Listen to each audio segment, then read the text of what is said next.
Friends, आज हम लोग करों का वर्गीकरण इस विषय पर चर्चा करेंगे। साधारणतः एक सार्वजनिक प्राधिकरण द्वारा लगाया गया अनिवार्य अंशदान कर कहलाता है। करदाता को भुगतान के बदले में कोई प्रत्यक्ष सेवा नहीं मिलती। दूसरे शब्दों में, करदाता और सार्वजनिक प्राधिकरण के मध्य कोई प्रत्यक्ष लेन देन का संबंध नहीं होता है। कर सरकार की आय का मुख्य साधन है। विभिन्न अर्थशास्त्रियों ने करों को विभिन्न प्रकार से श्रेणीबद्ध करने का प्रयास किया है। करों को उनके स्वरूप, प्रकृति, मात्रा और करारोपण के तरीके के आधार पर वर्गीकृत किया जाता है। आज हम इस चार्ट के माध्यम से समझेंगे कि करों को श्रेणीवार अलग अलग प्रकार से हम कैसे इनको क्लासिफाई कर सकते हैं। सबसे पहले हम लेते हैं भार के आधार पर। भार के आधार पर दो प्रकार के कर होते हैं, एक प्रत्यक्ष कर और एक परोक्ष कर।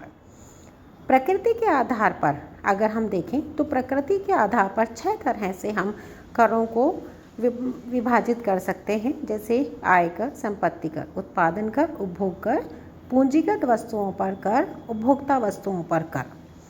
तीसरा है हमारा सार के आधार पर, यथामूल्य कर और विशिष्ट कर। और चौथा है मात्रा के आधार पर, एकल कर और गुणक कर। और पांचवा तरीके के आधार पर, इसमें हम लोग लेते हैं आनुपातिक कर, प्रगतिकारक कर, प्रतिगामी कर और क्रमिक कर।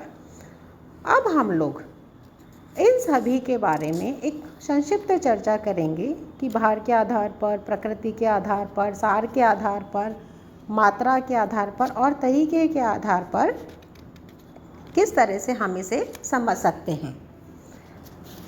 अगर हम प्रत्यक्ष कर की बात करें, प्रत्यक्ष और अप्रत्यक्ष कर की यदि हम बात करें तो डाल्टन कहते हैं कि प्रत्यक्ष कर ऐसे कर होते हैं जो विधिवत रूप से जिस पर लगाए जाते हैं उसे ही उनका भुगतान करना पड़ता है, जबकि परोक्ष या अप्रत्यक्ष कर एक व्यक्ति पर लगाए जाते हैं परंतु आंशिक अथवा पूर्ण रूप से दूसरे के द्वारा ही दोनों के मध्य हुए किसी संविदा अथवा व्यापार के कारण भुगतान किए जाते हैं। इस प्रकार परोक्ष कर एक से दूसरे व्यक्ति को स्थानांतरित हो जाता है, जबकि प्रत्यक्ष कर किसी अन्य पर स्थानांतरित नहीं होता।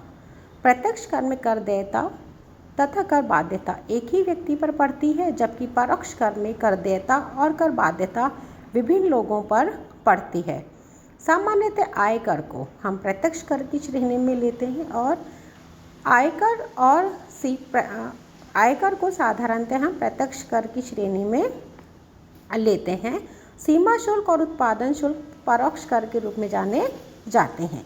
अगर हम प्रत्यक्ष करों के गुणों की चर्चा करें तो इसके गुणों में मितव्ययता, समानता, नागरिक चेतना, असमानता में कमी, निश्चितता, लोच, शिक्षा मूल्य, समझने में सरल, ये सभी प्रत्यक्ष कर के गुणों में आते हैं।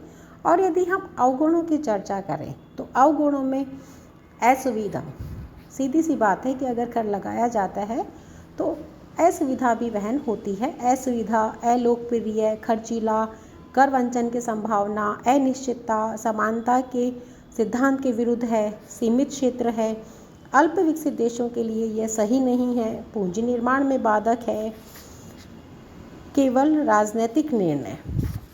ये कुछ बिंदु ऐसे हैं जो प्रत्यक्ष करों के अवगुणों की चर्चा करते हैं। अब यदि हम बात करें कि परोक्ष करों के क्या गुण हैं, तो परोक्ष करों की अगर हम मेरिट्स की बात करें कि मेरिट्स ऑफ इनडायरेक्ट टैक्सेस, उसमें हम सुविधा, लोचदार, कर वंचन की संभावना नहीं होती, समानता होती है, अधिक उत्पादन और निवेश की संभावना होती है, सामाजिक कल्याण होता है, प्रगतिशील प्रगति होती है, इसका विस्तृत क्षेत्र है, विकासशील अर्थव्यवस्था के लिए बहुत उपयोगी है और इसे इकट्ठा करना सरल होता है।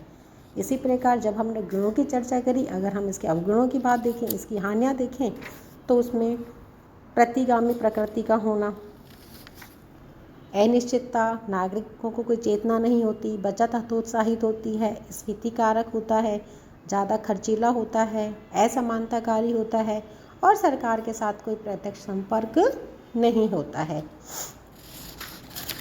अब हम हमारा जो आगे का वीडियो है उसमें इसके जो विभिन्न प्रकार हैं उनकी हम चर्चा करेंगे।